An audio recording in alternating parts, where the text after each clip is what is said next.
In a beautiful valley, nestled by a sparkling river, stood two villages, Sunnybrook and Meadowfield. For as long as anyone could remember, the people on each side kept to themselves.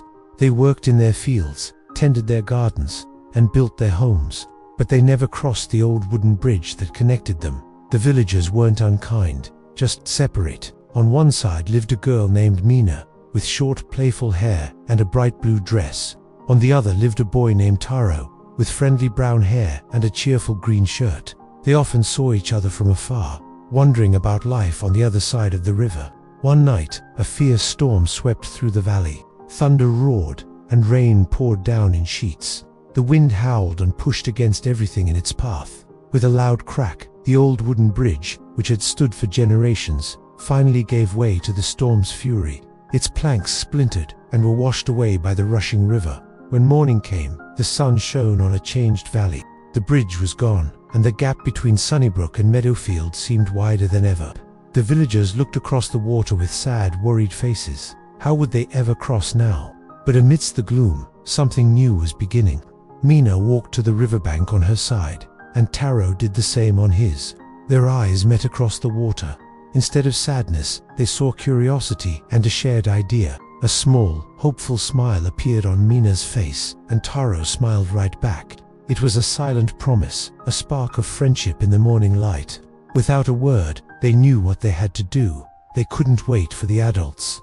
They had to start somewhere. Mina started gathering fallen branches and sturdy vines near her side of the river. Across the water, Taro was doing the exact same thing, collecting smooth stones and strong pieces of wood. They worked with determination, their small hands busy. They were trying to build their own little bridge, a simple path to connect their worlds. It wasn't much, but it was a start. Their actions were small, but their hearts were big, filled with the hope of bringing everyone together. It was hard work, but they didn't give up, encouraged by each other's efforts across the water. At first, when the adults from both villages saw what Mina and Taro were doing, they chuckled. "Look at the children," one farmer said, shaking his head with a smile. "They think they can build a bridge with twigs and stones." The others watched, amused by their persistence. But as the day went on, the laughter quieted down. They saw the children's unwavering focus and the genuine joy in their teamwork. Their curiosity grew. Maybe, just maybe, the children were onto something. The sight of Mina and Taro working so hard together planted a seed of inspiration in the hearts of the onlookers. Inspired by Mina and Taro's spirit, other children from Sunnybrook and Meadowfield came down to the river to help.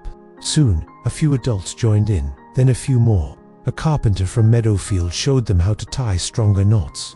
A stonemason from Sunnybrook taught them how to lay a solid foundation. Laughter and cheerful chatter replaced the silence that once hung over the river. People who had been strangers just a day before were now working side by side, sharing tools, ideas, and stories. The small project had grown into a village-wide effort, a team united by a common goal. With so many hands working together, the new bridge took shape faster than anyone could have imagined. It was stronger and wider than the old one, built not just with wood and stone, but with cooperation and newfound friendship. When the final plank was laid, a cheer erupted from both sides of the river, echoing through the valley. The bridge was complete. Villagers from Sunnybrook and Meadowfield streamed across, meeting in the middle with hugs and handshakes. They celebrated with a grand feast, sharing food and music long into the evening. The river no longer divided them, it united them. As the sun began to set, casting a warm, golden glow over the happy scene, Mina and Taro met at the very center of their new bridge. They stood for a moment, looking at the two villages, now one community. Then, they turned to each other and held hands, their smiles reflecting the joy that filled the air. Their small act of friendship had rebuilt more than just a bridge. It had built a bond of unity and peace that would last for generations to come. And in that beautiful, quiet moment, everyone knew that together, they were stronger. Thank you for watching our story. If you enjoyed it, don't forget to like, share, and subscribe for more heartwarming tales. See you next time.